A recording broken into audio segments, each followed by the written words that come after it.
তোর কি সমস্যা? তুই কি চাস? হ্যাঁ হ্যাঁ, বেয়াদব। এই যে মারতে, এই যে আমার মারতে দেন, দেন কি বাজ আমার মারতে দেখছেন? এই যে হাতবারে কামড়টা দিয়েছে। ও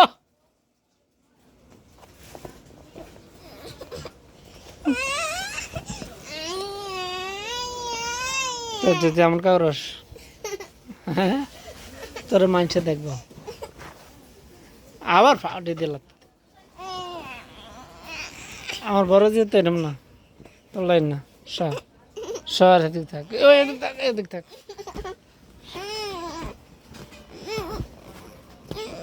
তোর গেলাম জবা করে এলাম মনে। এ আসা, আরে আরে দাদির কাছে দিয়ে আসো তো, আমার মতন মায়া লাগতো না আমার। তো তুই ইয়া করস কিলা, বেশি ফাইজলামি করস কা? তুই ফাইজলামি করস কিলা? আবার হাসে। এটা হচ্ছে আমার পাগল মা।